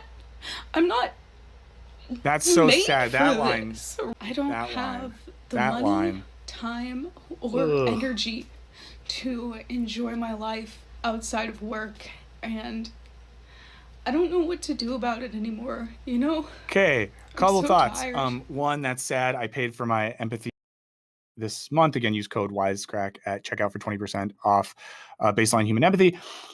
But that feeling at the end when she says, I'm not made for this, I'm not built for this. I'm curious in the chat, like, I feel like that's a thing a lot of people feel these days, a level of incongruity with like structures we live in, if you've ever had that feeling of just feeling like it's like Brian Wilson saying in a Beach Boys song once, I guess I just wasn't made for these times. And, I think that's a real feeling, a feeling of fundamental incongruity with who you are as a human and your subjective values with the values that a system in which you participate and are forced to participate to live, has. And, I mean, yeah, rent wise, depending on where you live, that's crazy. But yeah, just the idea that one works 40 hours a week and at a baseline and can't afford to live in a solid apartment is nuts. And that idea that so much of one's time, and it's weird when the person who posted this obviously made a joke about Anne Frank. Comedy advice for anyone: when you start making a joke, an analogical joke about Anne Frank, it's probably not good. You're probably not doing a good job if that's the joke. If the punchline is like, this girl's sad, sort of like Anne Frank, it's not good. That's not how you want to do it. If you want to workshop some Anne Frank jokes in the chat, don't. But I guess the confusing thing to me, and the thing that's sad, let's say, is that people's response to a video like that is implicitly to feel empathy with a dehumanizing economic system over feeling empathy with the human being that's feeling emotional. And I understand maybe people thinking like, I guess like, well, I struggle too, and you don't see me complain. I went through all this and you don't see me crying. Like, that's cool. If you got a good place in your life and you didn't feel emotional distress, that rips, and I'm very happy for you. And it's sort of that same thing where some people find out someone's student get forgiven and they're like, but mine didn't get forgiven. My student loans have not been forgiven. And if any of yours have been forgiven, I'm really happy for you, but that's the thing that kind of just makes me sad in all of this, is that we're at a moment societally where a generation of people, largely younger folks in their early 20s, are entering a workforce where there's not a lot of jobs and the jobs don't pay a lot of money and everything else costs a whole lot. And they're a little bit being like, what the fuck is this? And that the response at a large scale isn't, yeah, that does suck. Yeah, things are hard. Yeah, we should maybe step back and think critically about this situation. The response is one of judgment and one of an implicit and unconscious defense of a system that creates those conditions. In this case, it's even more ironic that the person who tweeted this with their witty Anne Frank zinger, their username is Scottcrates, implying that their name is Scott and they share an energy with Socrates. Now, I think if Socrates were to watch this, he'd first say some stuff in Greek that I wouldn't understand. But I think once the translator showed up and we got Socrates centered, and once we understood him, that we had seanced him from death, brought him into the present to participate in YouTube, I think what Socrates would think is that, in this instance, judging that person and not asking questions about the set of conditions that led them there, probably a mistake. And I think that Socrates would look at Scottcrates and ask him about like the divinities or the spiritual values of the state and the economic system that he is upholding. And I think Socrates would push Scottcrates to think more critically about the values of said system and how those values relate to values that we deem good for humanity, disconnected from an economic system of profit. And I think that we could probably all agree, or I hope we would all agree, that person, I don't know anything about her, that as a human being, if she's working 40 hours a week, I don't care what, 40 hours a week, you should be able to like have a life and stuff. And I think that sort of that incongruity between, emotional self and external system that person is experiencing, mixed with the implicit bias towards systems of power over individuals, is scary. It is scary, and it makes me sad. Kind of in the same way. Well, I won't say anything else. I don't know. Do you have thoughts on this one, Henry? I just wonder, because we have this group of youth now entering the economy, finding out for the first time it's a lie. I feel another generational component we have going on in the economy right now is a lot of late 20s, early 30s tech and arts working people. Like we mentioned earlier in the stream the layoffs going on. A lot of them are like in tech in the creative industry. I wonder how many are feeling just what is this economy for at this point? If we're at a midpoint of our what's supposed to be our career in the economy, as far as like, all right, we're 10 years in. Is this thing gonna last another 10 to 15 or 20? I don't see. I don't have faith in this economy, and I feel like there's a sort of unease growing among more than just the newly entered, like the ones who have been kind of like trying to participate in good faith these past 15 or so years. There's kind of a growing skepticism that it's going to even last within our lifespans. Chat, how do you feel about this?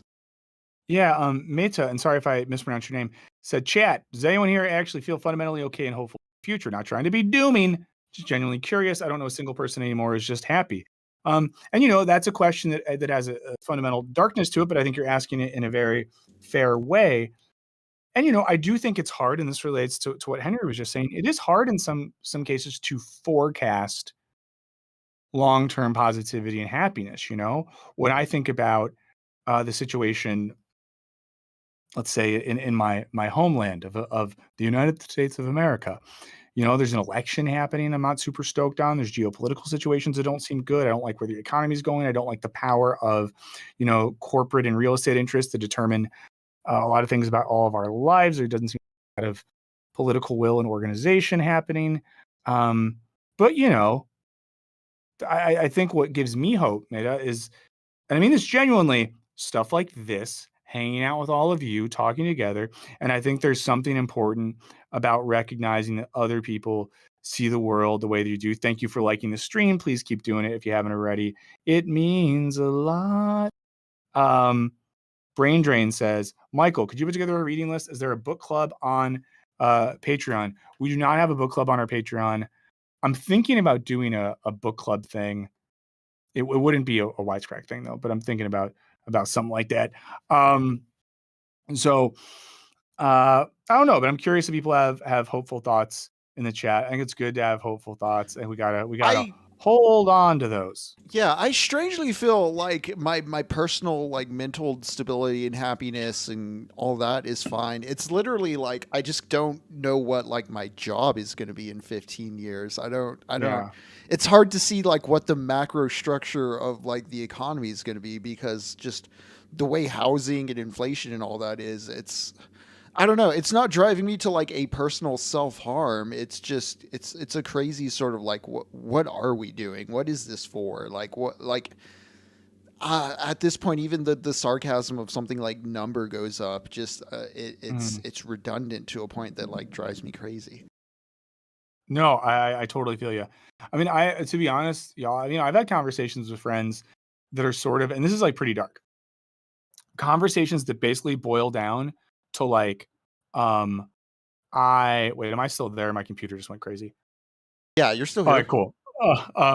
But conversations with friends that have boiled down to, I hope that I can economically survive until my parents die. And then if my parents die and they're not broke, I can inherit a house or a little money from them, which will hopefully help me get to retirement. Like I've had those conversations with friends, and none of us are like, I want my parents to die. Okay, this isn't a confession, by the way. If my mom dies of mysterious circumstances and this video is shown in a court of law, I want you to know I'm speaking hypothetically. I'm not planning anything, okay? But if I was, here's how I do it. I'm kidding, Mom. My mom doesn't know how to work a YouTube, so she would never find this. But, I think that's like scary. I know personally, my economic plan with the student loans I have is eventually they're going to get forgiven or the economy is going to collapse. So, Disky says I'm getting older and have zero prospects for retirement. Yeah, I don't know, guys. I don't know. And, something else we were going to talk about, we don't have to get to in a bunch of detail, largely because I opened about it and it immediately started crashing my computer. But, a scary thing that has been happening and continues to happen in 2024, tons of layoffs, UPS layoffs, Discord layoffs, YouTube layoffs, Snap layoffs, Google layoffs. Tons of companies in media and tech are laying off lots and lots and lots and lots and lots of folks, to the point where it seems kind of disconcerting. And, there's various reasons for it. But, it's a time where lots of people in certain industries are getting laid off at times where there doesn't seem to be a lot else to do. And that is scary. I'm sure many of you work in fields that seems to be happening. So yeah, I think it's just, we're kind of going through like a little bit of like a scary moment. Hey, Hickey, thank you for getting the OJ reference. Really appreciate that. Every stream does have an OJ Simpson reference. If you look back, you can Pokemon that shit and catch them all.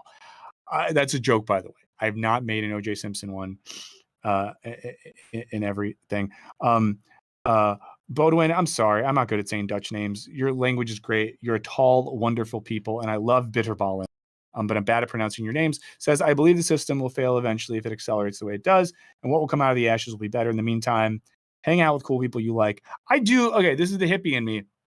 I do think finding like community is something that one can do. So, yeah. Should we end on a more positive note? If you want to pull this up, the tweet about the Apple thing and the Guy Debord quote. Yeah, I'll pull that up. Give me just a second. Yeah. So guys, Apple Vision Pro. This stream is brought to you by the ghost of Steve Jobs. Steve Jobs just wanted to say, help me, where am I? It's a dark liminal space. I feel like it's not good or bad, but an infinity of nothingness reaching out in both ends. What have I done to deserve this place? I once wore a black turtleneck, and now I live inside the infinite cycle of the neck of the black turtleneck. Where am I? Who am I? What is this place? Enter code JOBS at checkout for hope of existential resolution. So thank you, Ghost of Steve Jobs, for sponsoring this. Really appreciate it. But speaking of the Ghost of Steve Jobs, Apple put out their Vision Pro, which are goggles. They're not you can't wear them swimming. You wouldn't wear them playing paintball, but they're goggles that make you the computer. You're the computer now. As far as I understand them, you see a bunch of screens, and with your hands, you're Tom Cruise in Minority Report. Basically a version of that. And in this tweet, in this video, which I'm just watching on loop, there's a young man on the subway in New York who's just, first of all, and this isn't a New York criticism, this isn't anything criticism. I feel like you're daring someone to rob you, because those are clearly expensive. You don't look like the sort of young man who's going to fight me off. All I gotta do is snatch them and run at the next stop. I don't know. One of the few things I know about the Apple Vision Pro, not being an Apple nerd and just like only seeing kind of like the mainstream kind of selling points in advertising, is it is $3,500, I guess. So you still want, that's $3K right there. $3,500. That's the number I've seen thrown around. I'm totally going off of just like my own casual browsing habits and looking there, but hey. Yeah. And Saga, the Kawaii Killer does point out that Steve Jobs was trauma dumping on us, and I do think that that's not fair of him. But when you get a sponsor, you get a sponsor, and when my medium, Dr. Patricia, not a real doctor, tells me that Steve has called her, what am I going to do? Not listen? So, and there's a comment from an account here, which is an account I like because they often post quotes from the Philosophy of Elon Baijiu and others. Chat just confirmed $34.99. Oh, there you go. The society which eliminates geographical distance reproduces distance internally as spectacular separation. Wow. But yeah, think about it, right? Like, what is the future that the ghost of Steve wants other than all of us walking around in our own contained digital universes, physically proximate to someone, but digitally miles away? When I don't know what you all think, when I saw the movie The Matrix in 8th grade with Danielle Hansen, who I wasn't allowed to date anymore because I called her dad a hick, true story. When I saw the movie The Matrix in 8th grade, my takeaway was The Matrix is bad. Right? I don't want to be existing in a system of sort of corporate profit robot controlled techno mimicry where the organicity of my life is sucked away from me for the sake of digital systems. I thought that was bad, but it seems like people really want to go to there being the Matrix. Yeah, you can dodge bullets. There's helicopter explosions. Like, you're the protagonist of everything. Like, what movie did you see? Well, and the peak early 2024 content of the year thus far has been the video. I know one gentleman posted, a gentleman and a scholar, of wearing those while in the self-driving Tesla truck.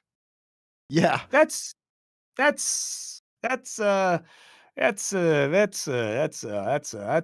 a spicy meatball. It's like, what are we doing? Beatmaster, you might be older than me. My age is established canon. I've said my age. I've said when I was born. I've said when I've graduated things. We all know. But is this like what we want? And that's what I'm curious about. Like, yeah, there's a lot of people on the internet with blue checks next to their names who I think want that. And then my question is like, why? And then my genuine, curious, earnest question is like, why? Like, why do we want that? Yeah, I question this too. This may be the internet algorithm targeting me for ads, but something I've noticed as far as what's being advertised to me, or something that's been more in the advertising sphere, is we're at the point where people are too broke to afford big luxuries, but there's like little differences in kind of like everyday tech items we have to use. Like phone cameras is a big one. Like being sold the different features on like the new Google phone. It's inevitable that you're going to need a phone in the sense that like we're so dependent on cell phone technology now, and so like.